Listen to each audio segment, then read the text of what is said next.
أتاني مرة نزق ليسألني بما دنت، فقلت له أنا رجل أحب الله يا أنت.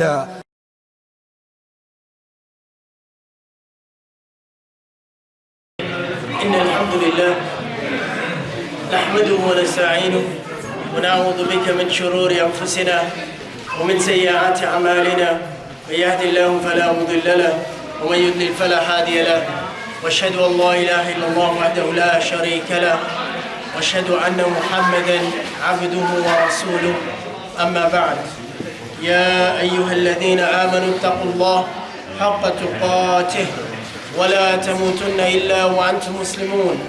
يا أيها الذين آمنوا اتقوا الله وقولوا قولا سديدا يصلح لكم أعمالكم ويغفر لكم ذنوبكم، ومن يطع الله ورسوله فقد فاز فوزا عظيما. ثم أما بعد، إن الأصدق الحديث كتاب الله، وخير الحديث هدي محمد صلى الله عليه وسلم، وشر الأمور محدثاتها، وكل محدثة بدعة، وكل بدعة ضلالة، وكل ضلالة في النار. I bear witness there's no one worthy of worship except Allah subhanahu wa ta'ala. And Muhammad sallallahu alayhi wa sallam is the last and final messenger. There be no messengers after him. And we also send our blessings and salutations upon Sahaba radiallahu ta'ala ajma'een. Wallahi, my brothers and sisters, if it wasn't for the Sahaba, me and you wouldn't be sitting down here today and enjoying this religion as how we do it. So very quickly, just to recap what we did last week, was we spoke about the birth of Rasulullah sallallahu alaihi wasallam, and we've been anxiously waiting for it.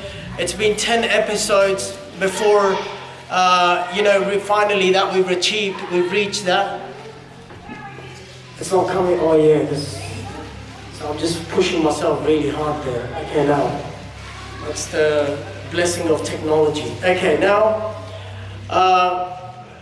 Very quickly, some questions. I think the kids are already having a party at the back, so I don't think so I should be asking any questions. Today I'm going to discuss two issues, very important issues, because the kids are over here towards the end of Muhammad, because of the start of Hijrah, the new calendar, and basically most of us are programmed for January. For Muslims it's January, which has arrived just now, which is month of Muharram. And so Muhammad actually got some stuff, sweets, halwa, right? So he's got some halwa, inshallah, which is at the front for the kids, not now, towards the end, because I'm going to speak about a very important topic, and I don't want the kids to I'm going to speak about rida. And so the Arabs already understood what rida means, but it actually, I'm going to explain it afterwards when the kids leave, because if I do say it in English, the kids probably don't want to leave the room afterwards. So, this is one of the issues I want to speak about, because it's a difference of opinion between Imam al-Shafi and the Hanabila, and also there's a big difference between the Hanafi and the Malikis as well. And how does it work? And because why we want to speak about this, because Muhammad sallallahu alaihi wasallam, as we spoke about last week, and there was a sister as well at the back who had a question. And this is how, children become mahram. And I want to bring a hadith which is used by the enemies of Islam, which is the hadith of Salim, and how Rasulullah sallallahu alaihi wasallam actually used that hadith for him. I will use that. Also, one more thing I will address, and a lot of people, we live in this misconception that this 10th Muharram Ashura is because of Imam Hussein radiallahu anhu. Wallahi, my brothers and sisters, it's got nothing to do with him. And if you really understand your religion, we are not anything as compared to what Imam Hassan wal Hussein. Hassanain are Shabab al-Jannah. And so we are nothing as compared to what they are. And we are not even their dad. But the issue of Ashura is before they were born. It's actually, if you understand the Bible, it's the issue of Exodus. So if you know Exodus is the migration of Bani Israel from Egypt, and at that time there was a Fir'aun over there. There are too many Fir'auns at the moment, not just in Egypt, everywhere else. And so because of that Fir'aun at that particular time, Bani Israel had to migrate, and they migrated. And that's Exodus. So that's one of the reasons. And a lot of people actually live in this misconception. And if you know the hadith really well, Rasulullah SAW says, "As-sawmu yawmu ashura yukaffir as-sanat al-ma'diyah." That he says, if you fast on the day of Ashura, then Allah will forgive all your last year's sins, or the past year. Past year, what it really means over here, there's a disclaimer. As Muslims, whenever we hear these hadith, we get excited. It's only for minor sins. For major sins, you have to make istighfar. I mean, any major sin, you have to make istighfar. These are only minor sins. So I will address that in the end. So inshallah, very quickly now, going into the story, as we know, just a quick recap, Muhammad SAW was taken by Halim al-Sa'diyah. Halim al-Sa'diyah is from Banu Sa'd. Banu Sa'd are very famous for the people in the desert who used to come and they used to take the kids, and this is how they make their living. And I told you another thing, it was understood and it was insult for an Arab to ask for money to look after a child. So it was understood when they were taking a baby, when they would return a baby, they would get something for it. They would never come and say, "We've looked after your child, so we need money for that." It was never the case. So that's why we also said, and I used, Sheikh Seeratur Rasool, rahimahullah ta'ala's opinion. He said that the story itself is fabricated, that part that no one wanted to take Muhammad SAW. This part, he said, is fabricated. Why? Because Muhammad SAW belonged to the most honorable house. Why would no one want to take the leader's grandchild? So, and also by using these narratives, we are actually downgrading Muhammad SAW and his status.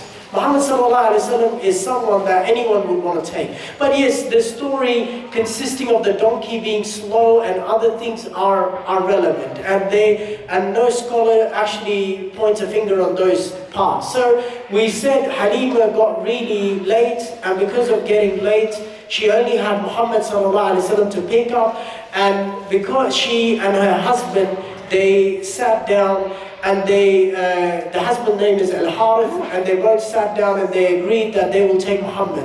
Eventually, it is said, when they were riding back, going back to the desert where they came from, their village, when they actually surpassed those ladies who had left earlier, and it was to the point that the ladies were asking, "Is this the same donkey that you were riding when you left the town?" So the barakah of Muhammad SAW had started showing in the life of both Halima and Al-Harith. And also, if you remember, I told you, at that particular time, she also had a son of her own. And she was not able to make enough milk to feed her own son, because she was herself not nourished, because she had no food in order to look after herself, and that's why she was not able to make enough milk to even feed her own son. But when they arrived back, it is said, Halima says, that she was getting enough milk to feed her own son and Muhammad SAW. And the barakah started showing from then on. And also she had a really old camel. And she said the camel, the others of the camel actually had expired, and it did not give any milk whatsoever. So basically, when she went, after Muhammad SAW had come, when she went back to the camel and she tried to milk the camel started giving milk as if the camel had never given milk like that before. So now she was really amazed. And she said to Al-Harith that this is a special child.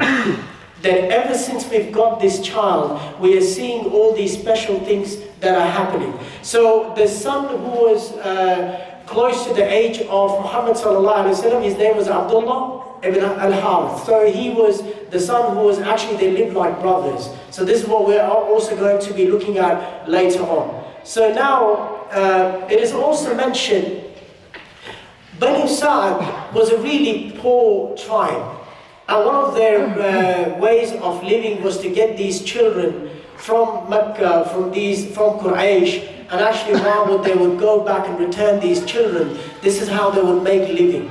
And so the other part of their living was they had a lot of sheep. So they were sheep grazers. So they would graze sheep. If you guys know the desert really well, if you come from Arabia, I mean, unlike the children, they can't even reciprocate knowing a desert. You live in a country which is all green everywhere. Even, I mean, it's so amazing that when you're building a house, if you leave the land for a little while, you see grass and bushes growing over there. I mean, you don't get that in Arabia. They'd be lucky to see something like that. So Banu Sa'd, their living was on their sheep. They would graze their sheep. In order to graze their sheep, they had shepherds. They would come and they would take their sheep and they would graze it. And so they would find grazing ground. And in Arabia, in that region, there was not many green patches of grazing ground. So they would take their sheep, and most of their sheep were really skinny. And they were as if they were, they were not nourished properly. So when Rasulullah had arrived in the house of Halima Sa'diyah, and at that particular time, the shepherds, when they would take the sheep, and the sheep were coming back, and they were really fat as compared to, they were really big as compared to the other sheep. And to the point that the other tribe people started saying to the shepherds that you're not taking our sheep to the grounds, that you're taking the sheep of Halima. And so they started complaining to the shepherds that you are just taking our sheep and wasting our time and making money from us, and you're not taking them to, why don't you take it to the place where Halima's sheep are going? And the people said, we are taking the sheep to the same place where Halima's sheep are going, but we don't know what's happening. Now people started thinking that there is definitely something special with this child. Now we need to remember, Muhammad SAW life in itself was barakah right from the start. If you remember when he was born, one of the amazing things that happened, so I'm going to test the child now. Let's see how many people remember what happened to Khusra or Kisra. Well, how many people remember? There's three things that happened in their city. I mean, we don't have any, or the kids have already had a party over there at the back. There's nothing. But anyways, we have sweets afterwards, so you can have sweets. So does anyone remember that? What are the events that happened in Kisra particularly? And how many balconies, actually were destroyed? 14, that's right. And what else happened? Yes, the fire went off, that's right. What else? There was another thing. Yeah, the kid wants to answer in the back, yes. Yeah, the river dried up. So these were the three things that happened. And there was another dream that Amina Binti Wahab, actually she saw a dream as well. And what was her dream? She saw a dream just before Rasulullah was being born. Yes. That's right, it illuminated the whole world. I mean, they say it went up to Busra. So Busra is a place in Sham, in Syria. And this is where it went, and it illuminated the whole place. So that was Rasulullah SAW will become a guidance for all those people. So many things, many important things are happening with this child coming to the world. And so now, all of a sudden, their life has changed. They become, their conditions are changing, and Rasulullah SAW grows up to be a very striking, charming, beautiful looking 2-year-old. And you can imagine, he was a 2-year-old that some of you actually were beyond imagination. I mean, I can relate to my own children. When they were 4-year-old, they could hardly even speak properly. I mean, my daughter, the girls are pretty good when they speak. It is said that Rasulullah SAW was fasih. Even at the age of 2, he could speak fluently. And he could tell people what he wanted. And that's how he was.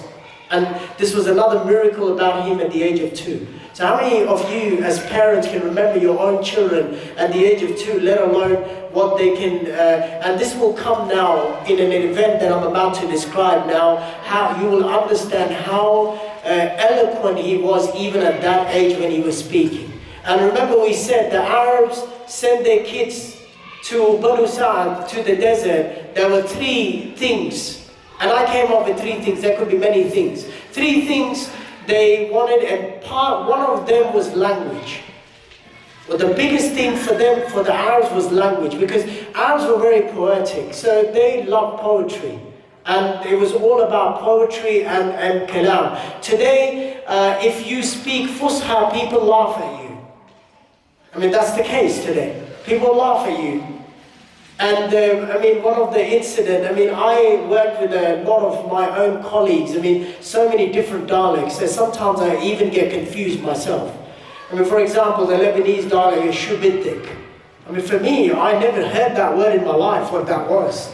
So really, it's like, hal uridu laka shay. I mean, what do you want? I mean, it's simple. They could have said that to me. I would have understood that way. So, me, I'm really, like, I'm slow in slang. If you say something in slang, for me, I'm not going to be able to understand that. And especially from people from the West and the North, well, very difficult for me, because I lived in the Middle East, in Qatar, let alone to understand those people was really hard for me. And so imagine if you go up north and you go towards the west. So for them, for Arabs, the language was very important.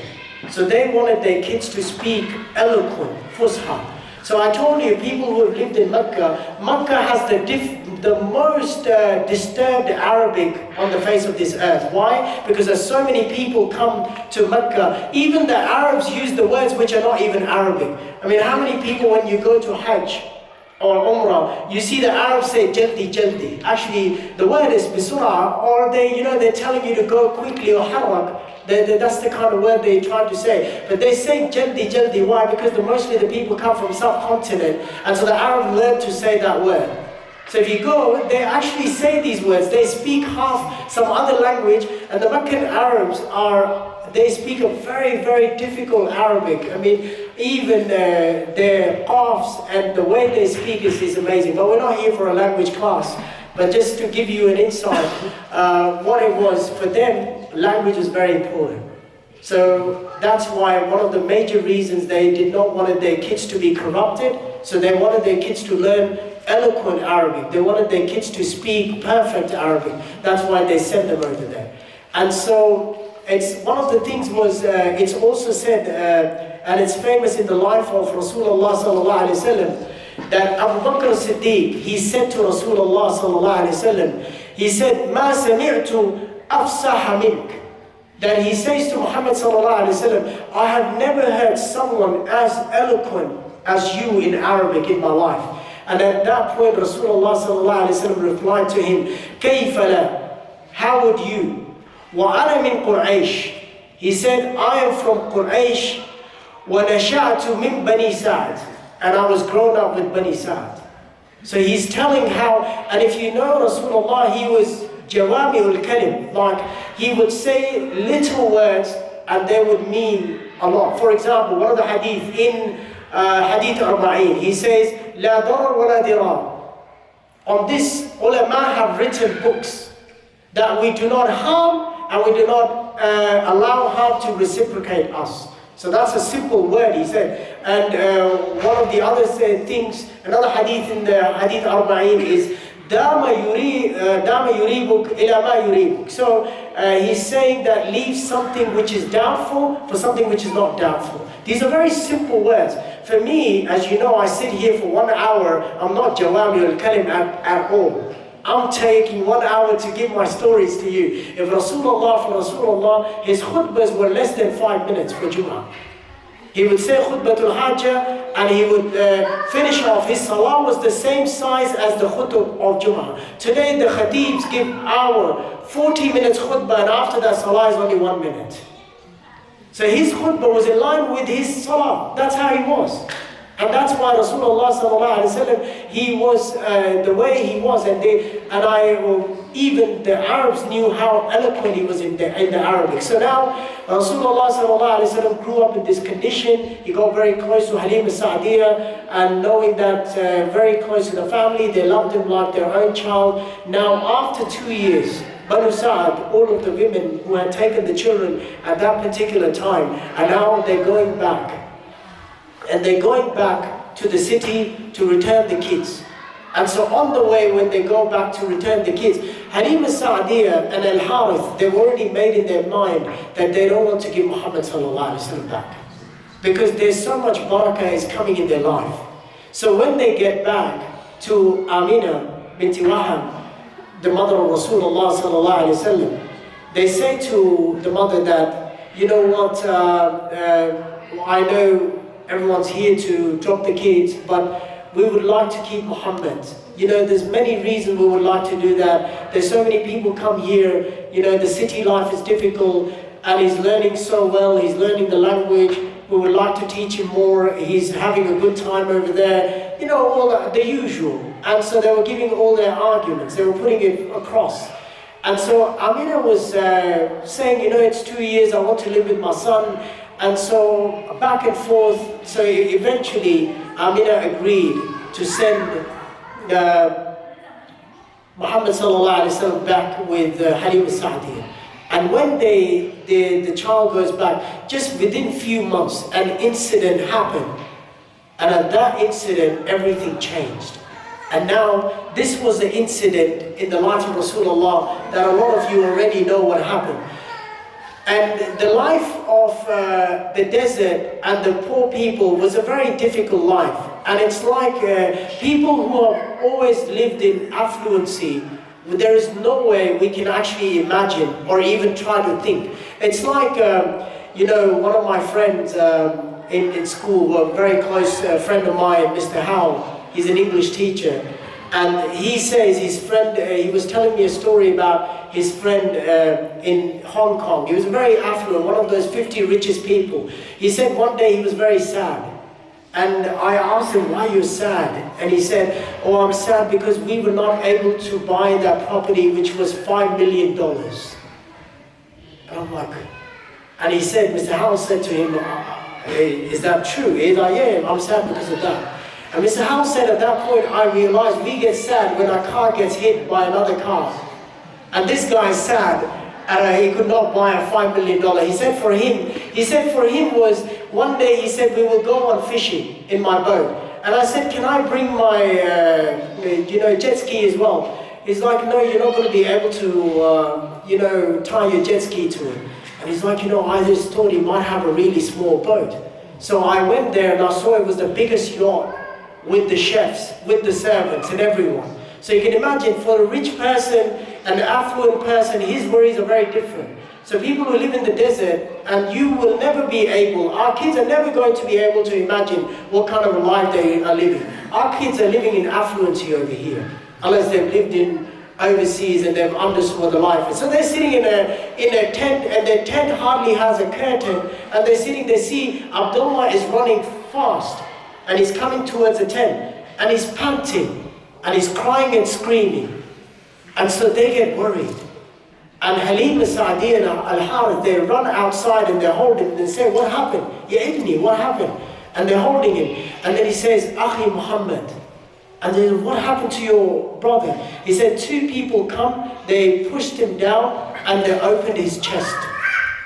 Cut his chest open. And now Halima Sa'diyah is anxious. She's like, this is someone else's child. Qurayshis are the leaders. And if something happens to the child, we're dead. We're gone. And she starts running. And the whole family is running to where Abdullah is taking them. And as soon as they get there, Muhammad SAW is really, you know, he's gobsmacked. He's just lying there and he's sitting and his face is all red. He does not know what's happened to him. And so now, we know what happened to this incident because Rasulullah SAW narrates this incident later on.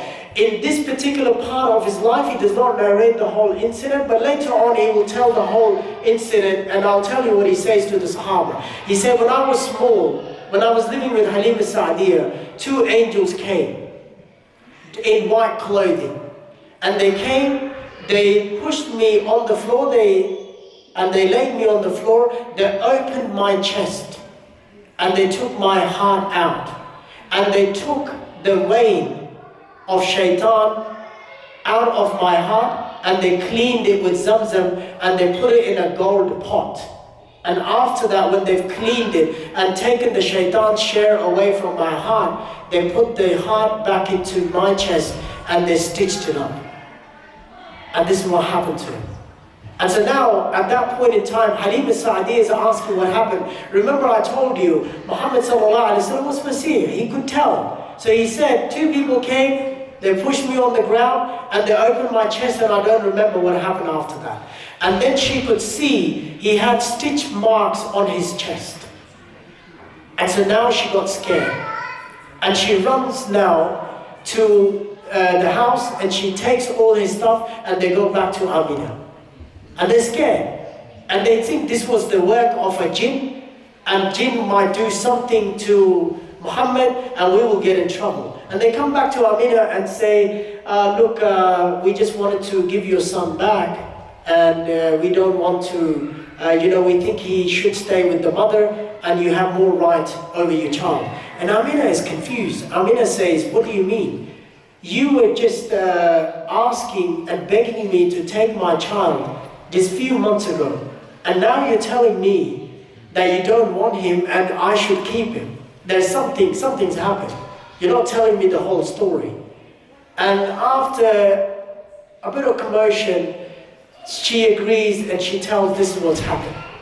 And at that point, Amina says that, don't you know, nothing will happen to my son. Don't you know, when I was pregnant with my son, at that point in time, I saw a light that came illuminating, and it went all the way to the city of Busra, and that was shown to me. And also Allah subhanahu wa ta'ala, someone said this dua to me in the dream. He said, أُعِيذُ بِاللَّهِ وَاحِدٍ مِنْ شَرِّ كُلِّ حَاسِدٍ. That we seek refuge in the one and only God from everyone who is jealous. So basically, she said, I said this dua and nothing will happen to my son. So after a little communication, they decided they will not take Muhammad back, and now he starts staying with his mother. And so his mother's, as you know, he's a yatim, he's very poor, and he does not have many means. And this again is a hikmah of Allah subhanahu wa ta'ala to raise him like that, without a father. And so he's raised like that, and he's raised like a really poor child, and this is how his life is. Now, one of the things you may think will come to the mind, that why was Muhammad living a poor life when his grandfather was the undisputed leader? Remember, we told about his grandfather that he was the undisputed leader, and he was the most respected person, and he was also the one who would take the proceedings in Dar al-Nadwa. And how many of you remember Dar al-Nadwa? Do you guys remember Dar al-Nadwa? Yes, so Dar al-Nadwa was the one, mashallah Yasmin, remember that? I'll test you afterwards. So, Dar al-Nadwa was the place where they would have their assemblies and their important meetings. So this is the place, Dar al-Nadwa. And Abdul Muttalib was there, and we spoke about Banu Hashim got two duties. And the two duties were, who can remember there were two duties came to this, the share of Banu Hashim? As-Sikhaya, Al-Rifada, that's right. MashaAllah, see, the people don't come but they know this information already. Maybe they've been watching my videos. So Rifada, we know, we told you, that's the process of Hashem. And this is where you mix the meat and the bread and the soggy bread, and you put it in water, and that's what they would give the process they would give money to, the food to the Hujjaj, and Sikhaya was water. It's a self-explanatory through the word Sikhaya. And they would actually quench the thirst of the Hujjaj. Now for Arabs, you need to remember, especially Banu Hashim and Quraysh, they were rich people, but they never had money. For them, money was not honor. For them, honor was the lifestyle and the praise and the ranks they had. This was the honor for them. And they would even borrow money in order to feed the Hujjaj. Why? Because they were status conscious. And they wanted that status to always remain with them. Abdul Muttalib had the money, but he would spend that money, feeding the Hujjaj, and serving the Hujjaj and giving and quenching the thirst of the Hujjaj. And at times they would even go and borrow the money. Why? Because they would want to keep their honor alive. So they didn't have a very lavish lifestyle of queens and kings. For them, honor was just that people said, oh, this is Quraysh, and these are the people who feed the Hujjaj, these are the people who look after the Hujjaj. That was honor for them. And so that's how they lived. And so they didn't have a lot of money in order to support themselves. So that's why Muhammad SAW, even though he was the most beloved grandchild of Abdul Muttalib, they did not have enough money even to look after their needs. So now the narration, one of the narrations says, and I will take it, is from Ibn Sa'd actually mentions this. If you remember, Abdul Muttalib is the child of Salma, who comes from the tribe of Banu Najjar, and Banu Najjar are from Yathrib. And so now they go to meet the family in Yathrib is Medina. We're not calling it Medina as of yet, till Rasulullah SAW gets to the city. And that's why Rasulullah SAW said, after today no one will call this place Yathrib, when they came to Medina, because he called it Al-Medina. That was the place. And this was the city of the light. And very quickly, because I did tell you I will talk about Exodus. See, some of you actually already know this, but some of you don't know this. Both the events of Hijrah, Exodus and Hijrah actually happened in the month of Muharram. Both great migrations from the tyrants happened in the same month. First migration, Exodus, which happened, of Bani Israel, happened in this month of Muharram, which the Jews actually believe in as well. And the Jews celebrate this as the Passover. That's the day for them, and which is coming in their calendar. Jews don't have a calendar which is similar to us, although they do have a lunar calendar. For some of you, it might be a surprise. Jews add another month in order to make it 365 days. They don't overcomplicate like the Muslims. You know, sometimes we say our month to keep on going back. We just keep it lunar, we keep it simple. But the Jews actually add another month in order to suffice and make it 365 days. And that's a shorter month. It's not as the other months. That month is only there to make the calendar in sequence with the Gregorian calendar. That's how they work. But they still have a lunar calendar which is similar to the Muslims.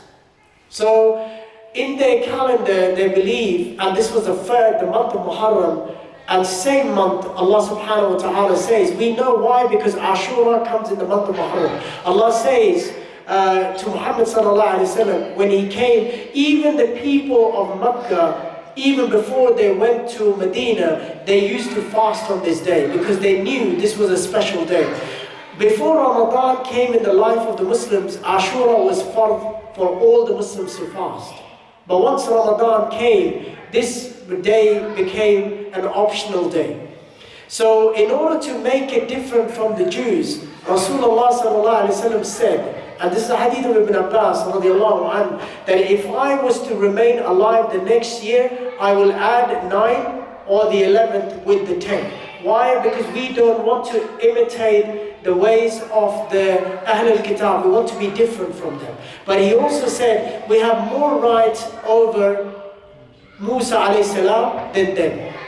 And so we have more right over him. So if he was saved on that day, we will fast on that day. So yes, if you are fasting, fast on either the 9th or the 10th. And in that way, if you're fasting on the 9th or the 10th or the 10th or the 11th, in that way you come in harmony with the moon sighters. You know, there's only two kinds of Muslims, the moon fighters and the moon sighters.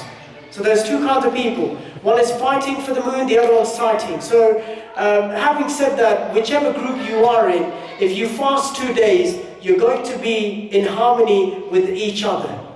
You're going to be in harmony.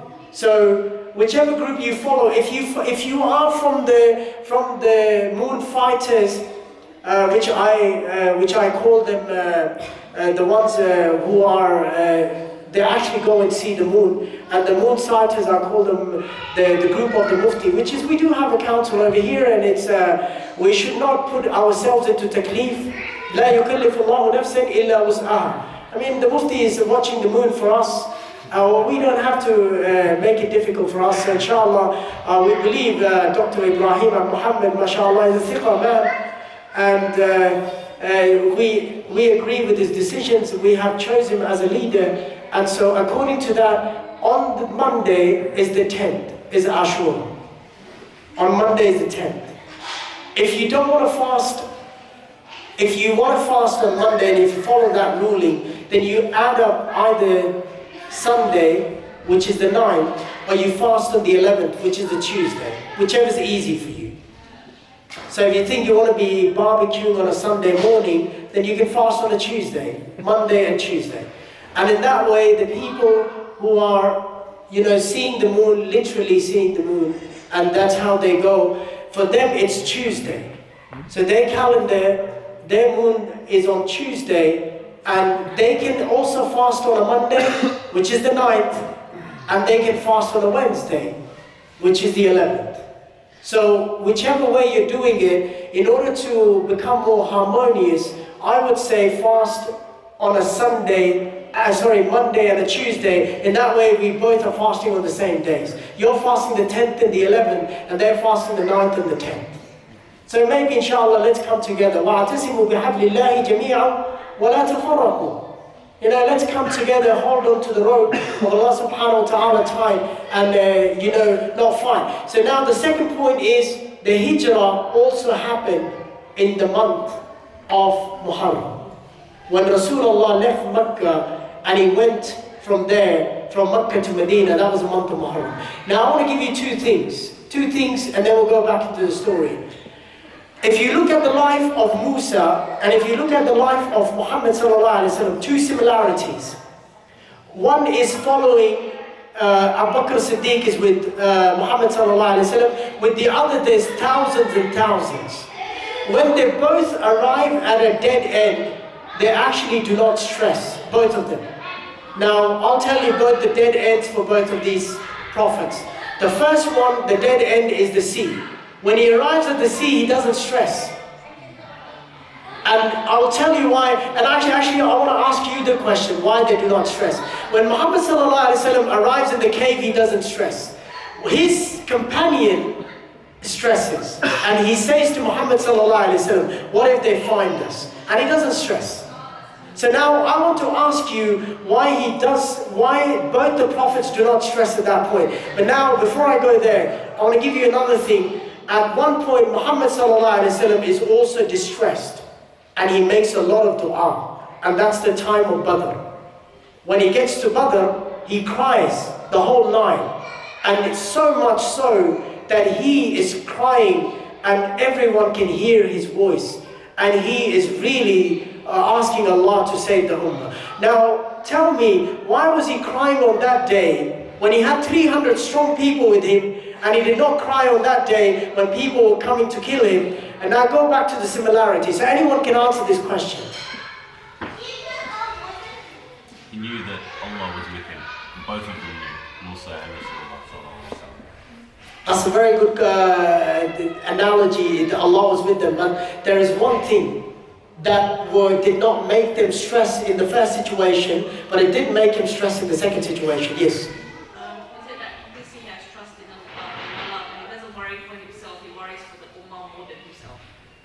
You guys are very close, yes. I think in the first situation it was a command from God, go to do hijrah, so God would save him. But in Badr, there was no, I believe, there was no, I'm not sure. So I will take that as an answer, but the analogy that the ulama give is because he had tied his camel in the first situation. And coming back to the command of God, they had prepared for that. Musa prepared his people, and he was told to leave in the night time. So he had done the preparation. Muhammad SAW had been preparing to migrate, and he had done the preparation, and Allah commanded him to leave. So going back to that. But in Badr, there was no command and there was no preparation. Badr was a war that was imposed on them. So what does the hadith say? Tie your camel and then trust Allah. So in the first situation, they had tied their camels and then they trusted Allah. But in the second situation, there was no camel, there was no instance there. They had prepared. So it's like the kids in the school, and I see some teachers and some parents over here. You know, in our school there is this culture. Please, can you write the dua for exam? Let me tell you, kids, there's no dua for exams. There's no dua for exams. I mean, the teacher does write on the board, رَبِّ اشْرَحْ لِي صَدْرِي وَيَسِّرْ لِي أَمْرِي وَاحْلُلْ عُقْدَةً مِّن لِّسَانِي يَفْقَهُ قَوْلِي. I mean, they do write this. I mean, but let me tell you kids, there's no dua for exam. Dua for exam is to tie the camel. You have to study. Or else you're going to be crying on the day of exam. That dua is not going to help you. So tie your camel. And so coming to the new year, as we all have arrived, let's tie our camels. We have so many goals. We have goals that we want to learn this language. We have goals we want to finish that book. We have goals that we want to do that in our life. Now is the time to tie the camel. And then you're not going to be stressed in the month of Zil Hijjah, the December of Islam. You're not going to be stressed. Why? Because you tied your camel, and if it doesn't happen your way, then that was the command of Allah. That was the amr of Allah. But if it does happen your way, you had worked for it. So now, Muhammad SAW, as we said, I told you I'm going to give you that story of Exodus. So now, on coming back from Medina, his mother dies on the way back. And there are two women with him. Remember we said there was one woman that was the one who touched Muhammad SAW the first time. We gave her name as well. Her name was Barakah. And she was only 8 years old. And some of you know her. The more common name is Ayman. Ayman was a slave girl of Amina binti Wahab, and she was only 8 years old when Rasulullah SAW was born. And she was always with Amina binti Wahab. And so on the way back, Ayman and Amina binti Wahab, when they're coming back, and the place is Abwa. This is a place just about 80 or 90 kilometers just outside Medina. If you guys go to Medina in Umrah, it's easy to see a lot of sites in Umrah. So you can actually go visit a lot of places. But you go in Hajj, you actually don't even know where you are, because you're just moving with the people, how they're moving. Because 5 million people are trying to do the same thing on a daily basis. So it's good to take your kids on a good time. Good time to go for Umrah is now, when no one actually does go. The month of Muharram and Safar are the really good times to go for Umrah. And by Rabi'ul Awwal, it starts packing up again. So if you do have plans, one of the really good times to go for Umrah is Safar.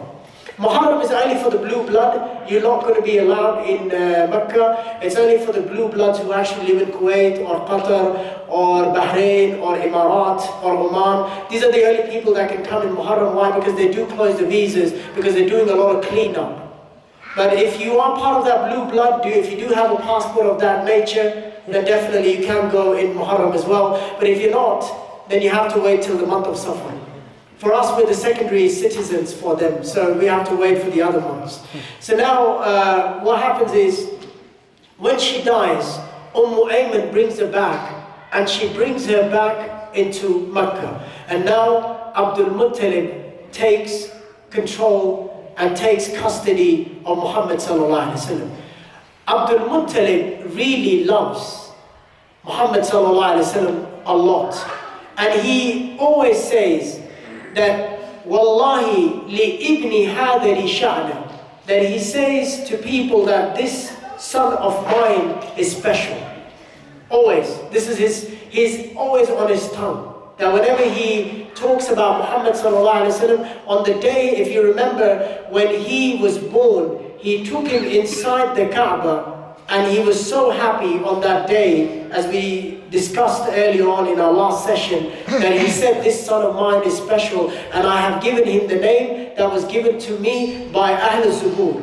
Remember, there were 3 people who were traveling, and the Arabs never had these names. Muhammad was a name of unheard in the Arabia, that was given by a monk who was in Syria, and he said a child will be born and his name will be Muhammad. That's how this name became common. Did you know today the most person named on the face of this earth is Muhammad? 150 million people and even more have this name. And you will find at least 5 Muhammads in this room as well. More of Ahmad.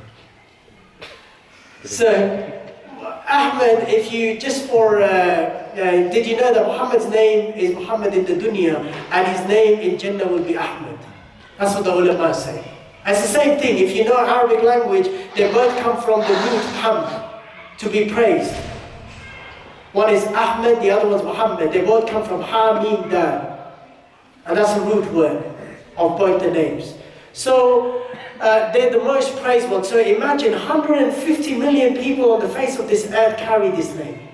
And one more thing that Arabs actually don't know, in my culture, in my country, Pakistan, Muhammad's actually not a name, it's a title. When you see someone whose name is Muhammad, that's not his name. His name follows afterwards. It's not my father-in-law, his name is Muhammad Irfan.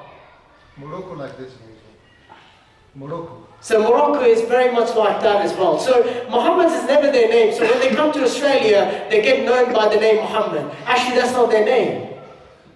So why? Because the white people only know two names, first and the last one. And that's why Saudis don't migrate here, because it's very hard for the white people to make out which one's the right name. So it just keeps them going, you know, even they get tired. It's like they're calling someone and they look at the passport, oh, how many people have arrived in Australia? It's like, it's only me. It's like, you've got 12 names over here. Yeah, that's me. So that's just a joke anyways, you know, that's my personality. Why people think I always back Saudi, you know, wallahi, I love Saudi. That's where the biggest scholar came, and I am the follower of that scholar, Muhammad ibn Abdul Wahhab, rahimahullah ta'ala. And even the scholar that I love the most is from that land, Unayza. His name is Muhammad ibn Saleh al-Uthaymeen, rahimahullah ta'ala. So yeah, I do love the scholars, but I don't love some other people, so that's why I'm angry. So anyways, now, Muhammad sallallahu alaihi wasallam is growing up from in that environment with his grandfather. And did you know that there was a hikmah in that? And now some of you probably can make out your children at the age of 6 and 8 is really one of the biggest, one of the most critical age in the life of a child. It's the absorbing age. Whatever you learn, whatever you acquire in this age, you will never lose it. That's why you see when in the Hifz school, they send the kids at this age, 6 to 8. Whoever learns Quran at an early age, he doesn't lose the Quran. The ones who learn Quran at a later age, they always find it hard. They have to review it all the time. They always find it very hard.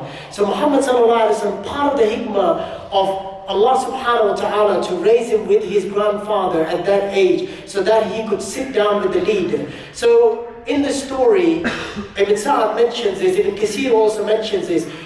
As we have the sajada over here, Abdul Muttalib had a sajada as well, which his sons would lay for him, and it was a rug, and he would sit on it. And he would sit on it, and the emissaries and the leaders and the convoys and all the big people would come and they would sit with him on that rug, on that mat, and they would talk to him. And it is said Muhammad was so close to Abdul Muttalib that he would come and sit on the mat even before Abdul Muttalib would arrive. And because of the love of the sons for Abdul Muttalib, they would not sit down till the father had come. And they would not let anyone sit on the mat till the father had arrived. So Abdul Muttalib would, whenever he would see Muhammad sallallahu alaihi wasallam, his uncles were removing him, they would say, don't do that. This son of mine is special. And he would sit there with his grandfather, part of the hikmah of Allah. So at that age, he was learning the decision making from his grandfather. His grandfather was talking to people. He was making decisions. He was having that leadership conversations. Today, I'm sorry to say, we pamper our kids so much that we make them so dependent on us. And some of you will get the shock of your life if you look at the Seeratur Rasool sallallahu alaihi wasallam. Amr ibn al-As radiallahu anhu was married at the age of 12. His son Abdullah ibn Abbas was actually born, according to some of the Mufassirun, at the age of 13, when he was 13. Sahabas were ready. They were men at that age. And if you look at all the people, one Sumara ibn Jandab comes to mind from Uhud, because I was giving a lecture in school about Uhud. Sumara ibn Jandab was only 14, and he wanted to participate in the war. He was ready for it. And Rasulullah chose Rafi who was 14 as well, but he was good at archery. So Samara said to Rasulullah, I can beat him in wrestling. And Rasulullah SAW looked at Samara and he said, you will beat him in wrestling, then you can participate. And he beat him in wrestling. Today we have a 14-year-old, let alone we don't even trust him with $1,000 to put in our bank account. And this is a 14-year-old who's participating in a war. Today we have 14-year-old. We don't even let them do things on their own. We're raising kids. We are pampering and babying these kids. We don't even leave them offside. We give them everything. What we are doing, we have a system. And sorry if some people are not liking it, but really, this is what I say. I am also a culprit. I mean, sitting at the pulpit, don't think that I am doing any, I'm practicing the Sahaba sometimes, but it is important to say this out loud so that we can learn and we can do that. We are raising kids and the way the university system is designed, the school system. Our kids are baby till the age of 18 in the school. They're like kids. When they come out of high school, that's the system. Even when they're going to uni, we're giving them lift to take them to university. We don't even let them out and not even let them explore things. You can imagine a 6-year-old, we're not even going to let him sit with the grandfather. 6-year-old's going to be on the iPad. Some of the 6-year-olds are outside. Some have already fallen asleep listening to my speech. I mean, that's the reality. Some young at heart people also go to sleep because, when you talk so much, people do fall asleep. So, but the point I'm trying to make, the hikmah of Rasulullah at this age, that he was being raised in this environment, so Allah was training him.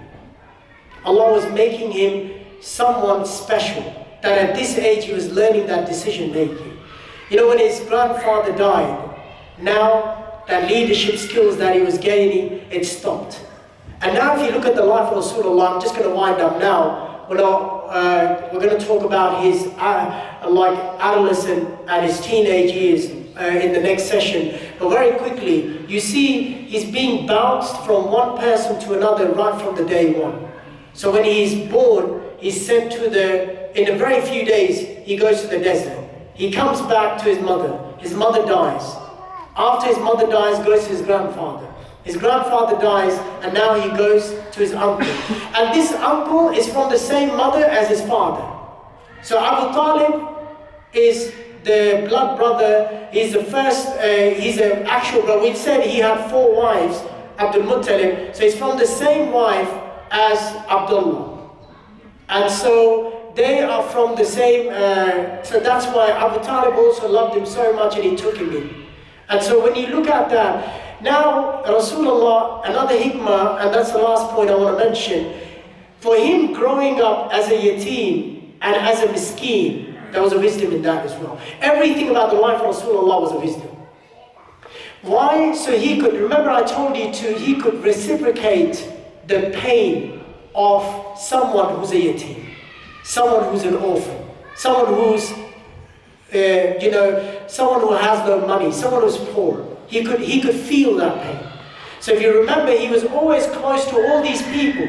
Why? Because he knew how they felt. He knew how their life was. He knew how difficult their life was. Bilal, and you look at all this, Khabab ibn Arat, and all these guys who were slaves, who were orphans. For example, you know the story of his adopted son, Zayd ibn Haritha. And all these guys, he was very close to them. And he would always look after these people. Why? Because his upbringing was like that. Allah made him like that so he could feel for the poor, and he knew how the poor feel. Sometimes for us, just giving a charity and putting it for the kids in Syria, or for the kids in Kashmir, and for everywhere, people around the world, what we do, we're not able to feel what they feel. None of us are grown up, and we were not grown up as yatims. I don't know about your conditions, but myself, I do have a father and mother, Hafidullah, they are alive, and I'm like, protect them. And also I make that dua for your parents as well. But at the same time, we can never feel that. For us, when we put $100 in a box, we get elated. Oh, I have done a favor on their lives. But we don't know what they're feeling and what their pain is. But Allah grew Muhammad SAW like that so he could understand and he could feel what their pain was. And so that's the man. And now he gets to the age of 8, and now he's moved to his uncle Abu Talib. And from that, we bring an end to that part. So just very quickly, I want to mention about Rida. And if your kids, you want to tell them to go have sweets. But before we go into Rida, I want to also mention about the incident of Karbala. Very quickly, I'm going to summarize it. But if you want to listen to this, in Minshinbari Masjid next Wednesday, the Wednesday which is coming, I'm actually doing a really detailed talk about from the perspective of Ahlul Sunnah wal Jama'ah. So see, we don't do ghulu. And ghulu is like, we don't go into extreme. So very quickly, for a lot of us, we take the stance of Imam Ahmad ibn Hanbal. And Yazid ibn Muawiyah is not radiallahu anhu for us, and he's not lanatullahu alayhi for us. For us, we take the stance that he was a man who did good, he was a man who had decisions that he made bad. And he had no say whatsoever in the killing of Hussein radiallahu anhu. Now, what we want to say, we want to expand on that, for you guys to understand summary of that. What happened in the life of Hussein, Muawiyah radiallahu anhu died, when he was about to die, he started a new chapter in Islam, and that was Mulukiyah. Prior to that, it was Khilafah. And Muawiyah radiallahu anhu is radiallahu anhu for us. Anyone who says anything about Muawiyah is actually going against what Quran says. Quran says, radiallahu anhum wa radu anhu. So Allah is saying that Allah is pleased with them and they are pleased with Allah. And Muawiyah is Katibul Wahi. And Muawiyah radiallahu anhu is also, another thing about Muawiyah, he is the brother-in-law of Rasulullah sallallahu alaihi wasallam. And also there's many things about, virtues about Muawiyah. One of the virtues about Muawiyah is the hadith of Qustantuniyah. And he was the one who actually prepared the army. And the leader of the army, some of you actually don't know this, the leader of the army was Yazid ibn Muawiyah. And the one who participated in that army was Hussein ibn Ali radiallahu anhu. They both were together in the army, going to Qustantuniyah. And the highlight of the army was Abu Ayyub al-Ansari. So it's important that we know our history. So we sit with some group of people, and then we just think, see, the people who were bad on that day was Ibn Ziyad, who was the governor of Kufa. And we are not going to shy away from that. Whatever was bad, it was bad. Was Shumar. Shumar was the one who martyred Imam Hussein radiallahu anhu on that day. So many things happened on that day. For us, it's an incident, and we cry for the grandson of Muhammad SAW. But let me tell you another thing from Ahlul Sunnah wal Jama'ah's perspective. Rasulullah SAW, when he gave preference from Hassan and Hussein, he gave preference to Hassan. And he also said that in the hadith, during the khutbah, in Ibn Hadha Sayyid, that he said, this son of mine is a leader. And he gave preference to Hassan. But again, it does not give us any right to say Hussein was any lesser. Again, if you know the hadith of Rasulullah sallallahu alaihi wasallam, he said, "Wal Hussein, wal Hassan, wal Hussein, sayyidatu shabab ahl al-Jannah." He said for both of them that they are from the leaders of the youngsters in Jannah. So it was a sorry event. It happened on the same day as Exodus has happened. But what we fast on that day has got nothing to do with this event. Nothing whatsoever. It has no criteria that we fast on that day because of that. And what we do fast, I told you, we fast because of Musa alayhi salam. And that was the reason why we fast on that day. Yes, he died, his family members died. On that day, his only son was saved. His name was Ali ibn Hussein radiallahu anhu. Some of you know him as Zainul Abidin. That was his name as well, but his actual name was Ali. So he was given the name of his grandfather.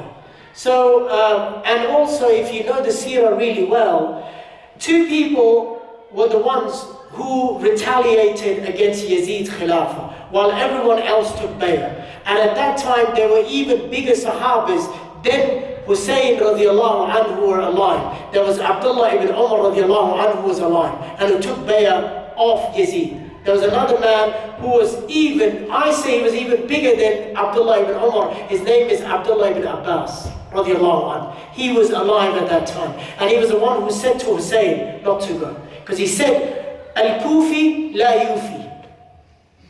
That's a very common statement about Kufa. That Kufa, the people of Kufa will not be, they will not do any kind of wafa, or they will not show any kind of love towards you, and that's what they did to your father. His father, as we all know, Ali radiallahu anhu, actually died in Kufa. He was a Khalifa in Kufa. He established the Khilafah from that place, and he was martyred by those people. So, just to summarize it, this incident happened. We mourn, but we don't mourn how people mourn today, that we start hitting ourselves and do things. We don't do that. We mourn in our hearts, and we do feel, if you were to mourn for Muhammad more than you were to mourn for Hussein. If you were to mourn, then you were to mourn more than for Abu Bakr Siddiq, for Umar ibn Khattab, for Uthman radiallahu anhu, Uthman ibn Affan, for Ali ibn Abi Talib. These were the men that came, that we were to mourn more than Hussein radiallahu anhu. But not taking anything away. But people then call us that we don't love Al of Rasulullah. Wallahi, we love the Al of Rasulullah more than anyone else. But it is important that we say the truth. And this was the truth. So now, just very last thing about Rida. According to Imam Shafi, Rida is actually through suckling or breastfeeding. And so people who become your mahram and the children is only in the age of suckling. The age of suckling according to Quran is 0 to 2. Anyone after that is only one scattered case in the hadith, and that's the hadith I'm going to actually read for you. Some of the neo-scholars, the modern day scholars, and actually if you guys are from Pakistan, you know there is a fitna at the moment. This guy's called Engineer Mirza something, and he is like a scholar in his own rights, and he promotes all these rough ideas, and he says you can have Rida at any age unless you do, as long as you do these kind of suckling. So basically, just to clarify, Rida only happens between age of 0 to 2. Why? Because Sharia, the Quran, they all say this is the age of suckling of a child. Anything beyond that is not, you cannot make someone a mahram. So for example, if sisters in a house or families or neighbors, if you had children at the same time, and if you were breastfeeding your own children and you fed the other children at that time, your neighbor or your brother or your sister's child, at that time, if they were in that suckling age, they become your mahram. For brothers and sisters, again, they are your mahram anyways, but we're talking about neighbors over here. Brothers and sisters are mahram from the ayah of Quran, they are. And also Allah says in that ayah of Quran, Allah mentions that the ummahat, which are from ridat, so the ones who actually, that you have suckled. So the age is only 2. Now the hadith is, so very quickly I actually got the hadith. I'm going to read it to you guys very quickly what happened. But this is mentioned by Aisha radiallahu anha. It's a sahih hadith, it's in Sahih Muslim. And it's a hadith about 3 people. The slave of Abu Hudayfa, whose name is Salim, and his wife, who actually they adopt this child, and the wife is Selma. So the hadith goes, Aisha radiallahu anha says, reports Salim, the freed slave of Abu Hudayfa, lived with him and his family in his house. She, the daughter of Suhail, the wife of Abu Hudayfa, came to Messenger sallallahu alaihi wasallam. Salim has attained puberty and has become a man. He has begun to understand and comprehend things, and he enters the house freely. And the ayah had already come down now. Allah subhanahu wa ta'ala has said, your adopted children are not your children. So people who have adopted children, it's also for them to know that your adopted child is not your mahram. So if it's a boy, then the mother of that adopted child has to wear hijab in front of that child when he attains the age of puberty. And if it's a girl, then the father of that child cannot be alone with that girl as he can be alone with his own daughters. So it's important. Why this ayah came down? Because Muhammad SAW married Zainab bint Jahash radiallahu anha. So he married her, and now if you guys don't know the background very quickly, Zainab was married to Zayd ibn Haritha. And Zayd ibn Haritha is the adopted son of Rasulullah SAW. Rasulullah went into the Kaaba and he said, Zayd is my son from today.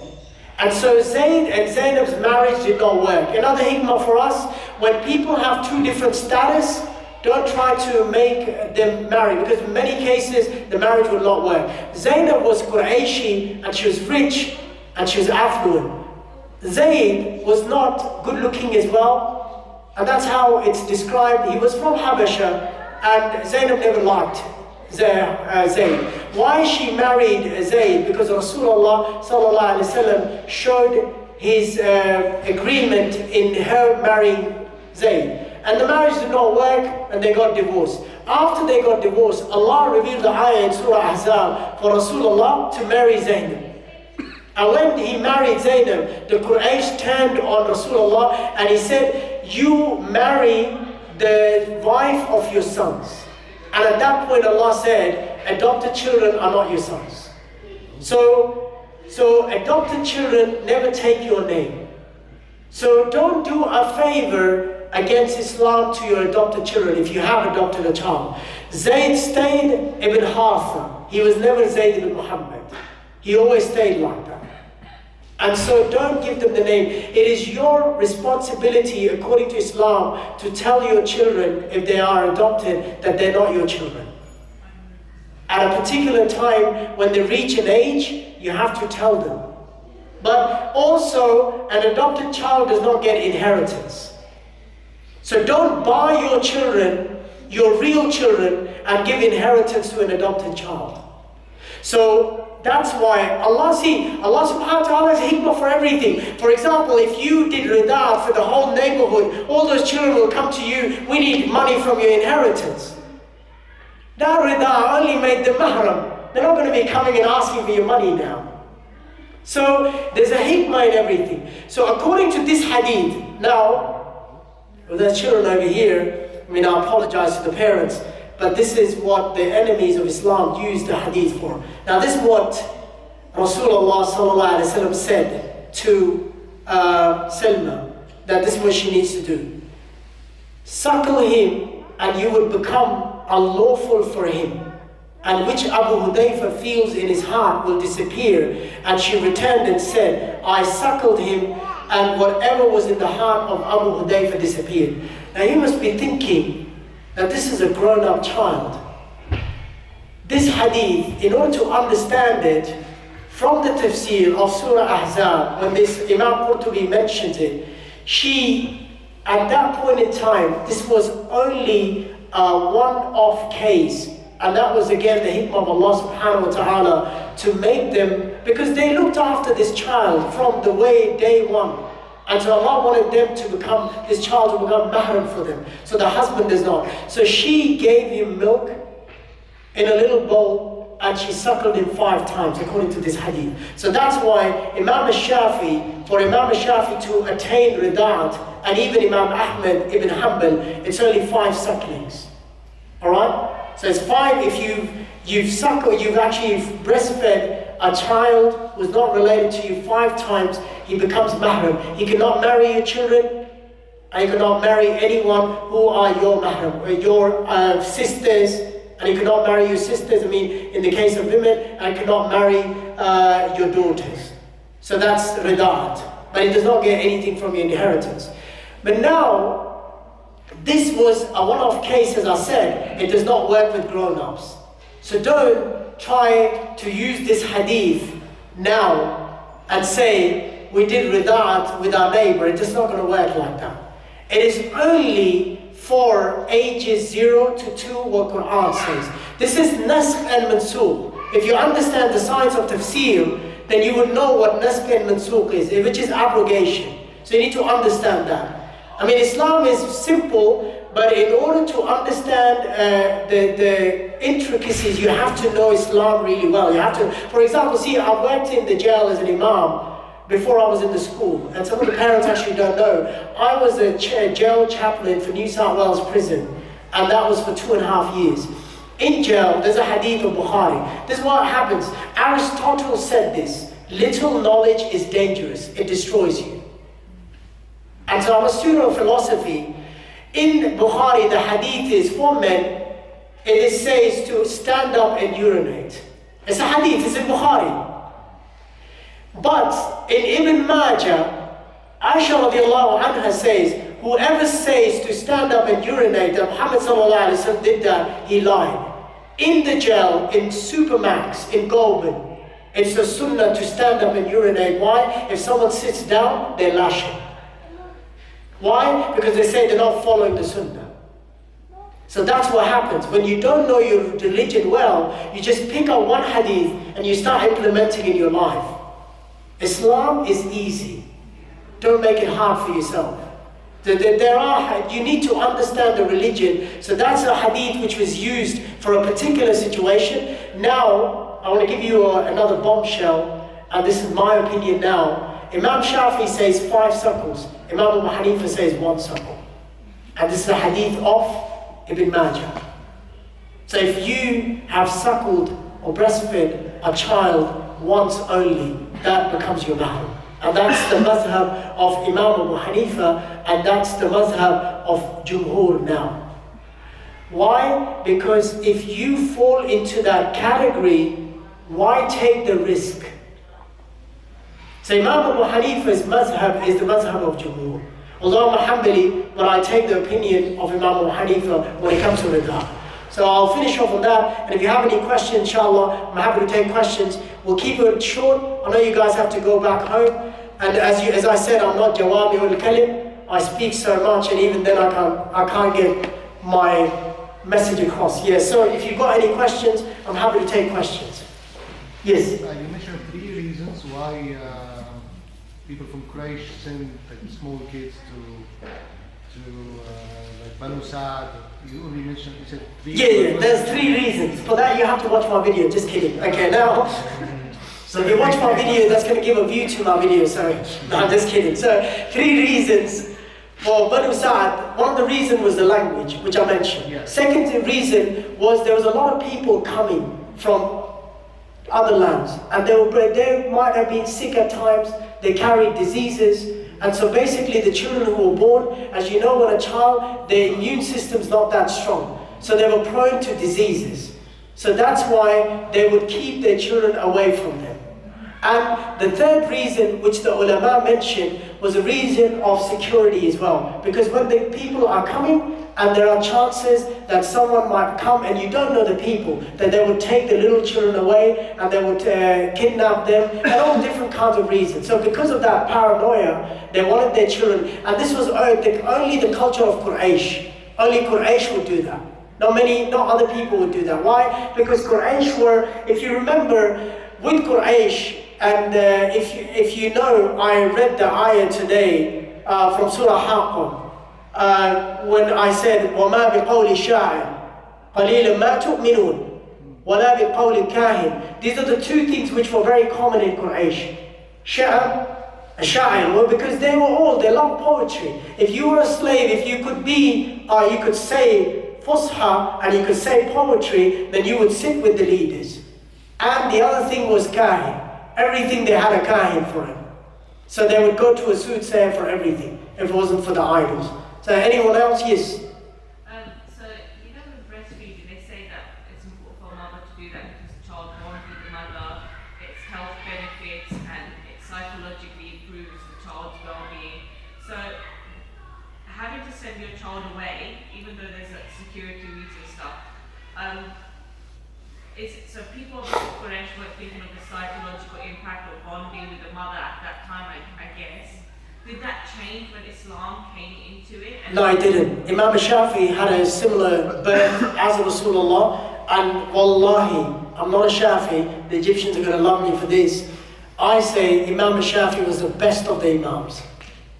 And I say it from the mimbar, I'm not a Shafi'i. And Imam Shafi'i was from the family of Rasulullah, and he had the upbringing of how Rasulullah had it. Imam Shafi'i was eloquent in Arabic. Imam Shafi'i also said if doing poetry was not a qabih thing, it was not something that was not liked, I would have become the biggest poet or even bigger than the poet of Quraysh. That's how he was. And another reason Sheikh Salih al-Uthaymeen mentioned, so now you reminded me, was why? Because the city children are soft. You know, you see the city children, they're very soft. You just hit them once, they start crying.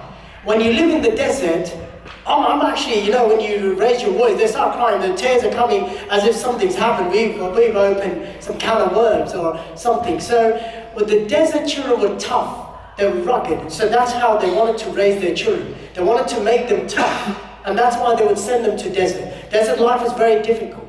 You have to do everything on your own. And so it taught them, it gave them responsibility. It helped them nourish, and it also helped them psychologically grow better than a child which has grown up in a city. You know, you tell your child, an 8-year-old, to mow the lawn. The next thing you know, probably you'll be paying for that lawn that they've mowed, and even though everything's upside down. I mean, that's how city children are. They can't even pick up. We can relate to our own houses. And when our children eat, the plate's still on the table. We're the ones who are picking it up. I mean, our children came in their mirath with servants. I mean, the mothers and fathers are the servants. We're washing the dishes for them. We do everything for them. One more building on the mother and child one. You know that you said that Halima got the dream and then she was given a dua to say to... No, that was Amina. Sorry, Amina. Did that not make her feel like, okay, Islam may be something that's like, did that not make her attached to Allah or learn about that, or was it a complete alien concept to her? Because she was even given the dua, kind of given the guidance. So Yeah, look, why that was the case, because Arabs believed in Allah. They all believed in Allah. but They were corrupted by Amr ibn Luhay. They were the one who corrupted him, and that's how they started worshipping idols. So they always knew there was Allah. And the problem with Quraysh, Rasulullah had, that they would go to other gods. And even at that time, inshallah, when I go into Seerah, Sa'id ibn Zayd, his father actually believed in Ibrahim. And then when he will be resurrected, when Zayd radiallahu anhu will be resurrected, he actually died before Rasulullah got Risalah. He would be resurrected as someone who died on Iman. Warqa ibn Nawfal actually believed in Judaism, and he will be resurrected as a believer and will go to Jannah. So there were people who actually believed in religions. And I said to see, the kalima of haqq only changed when Rasulullah became a prophet. Prior to that, every prophet came with a kalima. For example, La ilaha illallah, Isa Nabi Allah. La ilaha illallah, Musa, Nabi Allah. So they all believed. So that's why the second largest nation in the world are the Jews. And so Amina knew about these practices. And Medina was very common for these practices. Medina had the most Jews because in their books they knew it's the city, the tropical city of Medina where the messenger will come. And they were waiting for him. The reason they didn't believe him, because he was not from Bani Israel. He was from Bani Ismail. That's why they believe him. So they're very, the family conscious as well, so which family they came from. Yeah, so any other questions? I have a question. Yeah. The people in the Golden Jail, why were they practicing Sharia on, I don't understand why they would beat somebody. Okay, so that's a very good question. Actually, in jail, if you're a murderer, or if you're a gangster, and you belong to a gang, then you're a really big guy. And gangsters only understand, extremists only understand one form of Islam, which is extremism. So when it comes to religion as well, he becomes very extremist. So in order to fix people, they will use the same means what they were doing before they were Muslims. So they will have the longest of the beards, which will be falling on the ground, and they will be practicing religion in a very tough environment. Goulburn is a very tough jail. Everyone you go there, you'll be gobsmacked the kind of people you'll see. You'll think, you know, I am not a proper Muslim. I mean, their beards are really long, and you know, their ankles are showing, their pants are cut, and they do not cover their ankles, and they pray in rows, and they're very, see, Islam is easy. And then Allah says in the Quran, يُرِيدُكُمُ اللَّهُ بِكُمُ الْيُسْرَ. And it was not, Islam was not. That's why Rasulullah SAW said there is a nation that will come from Zul Khuwaisar al-Yamani Khawarij. When they will read Quran, you'll feel like you don't even do anything. When they will pray, you'll feel like your prayer is nothing. They would stand up in the night. They would pray in the night. They would read Quran more than anyone. And they'll be so religious. But religion will leave them as if the arrow leaves the target. And so this is what extremism does to you. And so people who are simple and they live their lives accordingly to the religion. See, everyone over here, we only need to know the bare basics in order to live our religion. And that basics is we need to know how to pray, we need to know how to wash ourselves, we need to know how to bathe ourselves, and we need to know all these things. And we need to know which direction to pray. We don't need to know where Allah is. Alright, Allah is not going to ask that. But if you know that, that's good. But what these people do, they harp on the difficult things of Islam and they confuse other people.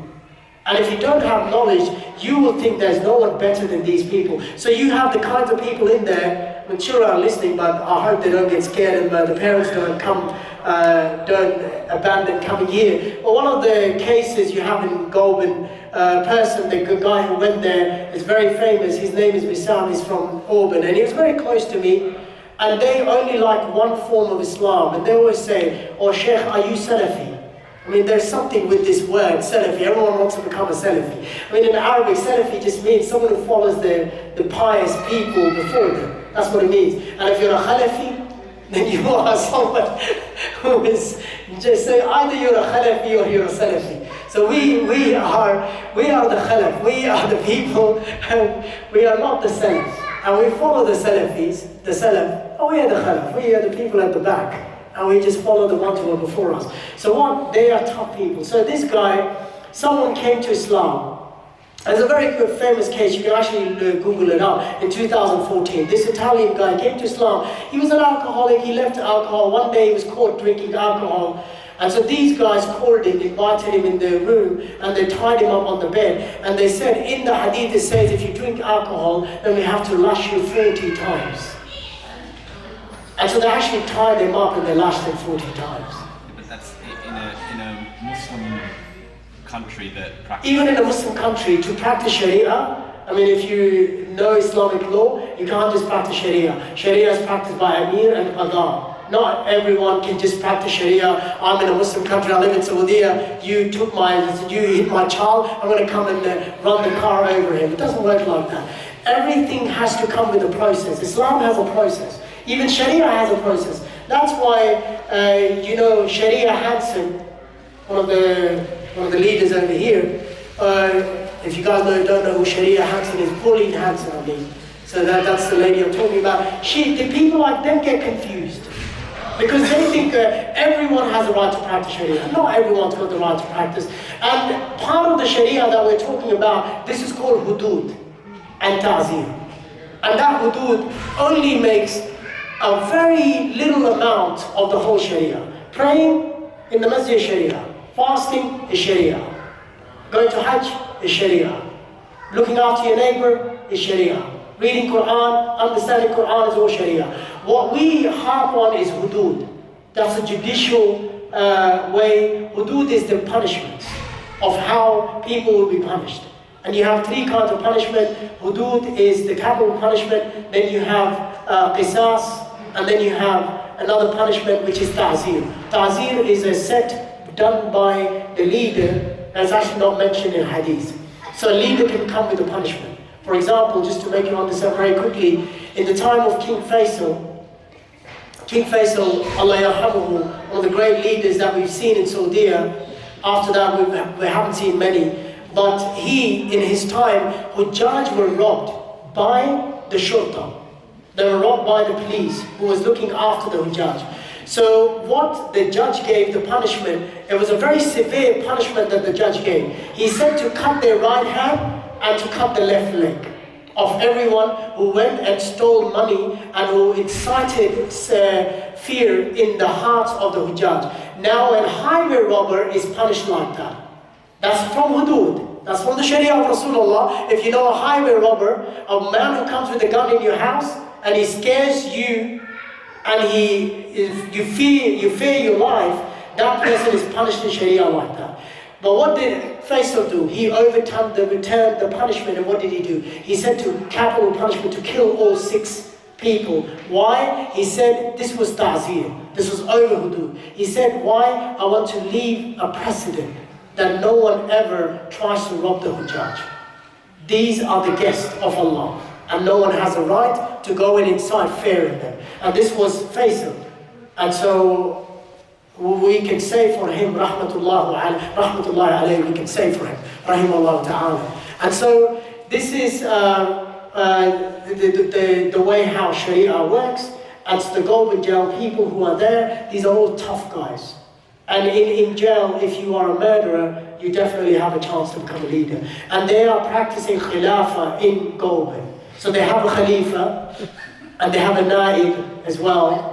And they also have an imam who leads the salah, and they've got a khatib as well who does the khutbah. I'm lucky when I went there, they allowed me to do the khutbah. Imagine if I was praying with them as well. You don't fit our criteria. But see, we're in the jail, they like the version of Islam of Saudi, the Saudi version. If you're from any other version of Islam, they're not going to be very friendly with you. So they don't like the Sufi version of Islam, they don't like the Hanafi version of Islam. If you say you're the follower of Muhammad ibn Abdul Wahhab, then they love you. If you just say that, oh, that's it. That's a tick box for you in order to get into their hearts. But you know, when we say everyone's a Muslim, and personally myself, if you want to, although I am from that school of thought, but if you ask me, if you really want to work on your heart, there's no better Imam than Imam Ghazali, rahimahullah ta'ala. The man who actually wrote Ihya al-Ulum, if you guys can buy it, it's in English, put it in your house, actually talks about how you can fix your heart and how you can fix your tongue. 2 things that destroy us is our heart and our tongues. And if you can fix these 2 things, and the Imam who actually wrote in great detail was Imam Ghazali, and he was Ash'ari, and people from Egypt are Ash'ari. So this is another thing I said, you're probably not going to understand Maturidiya, Ash'ari, and all these things. But inshallah, you know, in coming days, from this, if the management allows, I'm happy to take Aqidah classes as well. There's a great book from Muhammad ibn Abdul Wahhab, Kitab al-Tawheed. I'd like to teach that book. So if anyone's interested, I'm happy to teach that book in my time. I don't know how my wife's going to take it, but if my wife kicks me out from the house, masjid is there, I can sleep over here. You probably can arrange a bed for me. Yeah, and I can go see my children whenever I need to. Upstairs, there's an aircon there, it's really getting hot. You know, the good thing is, my wife doesn't listen to my lectures, so I can say whatever I like. Anyways. It's going to be on YouTube, you better. No, she doesn't. My wife says, I know what kind of a person you are, so I'll never listen to you.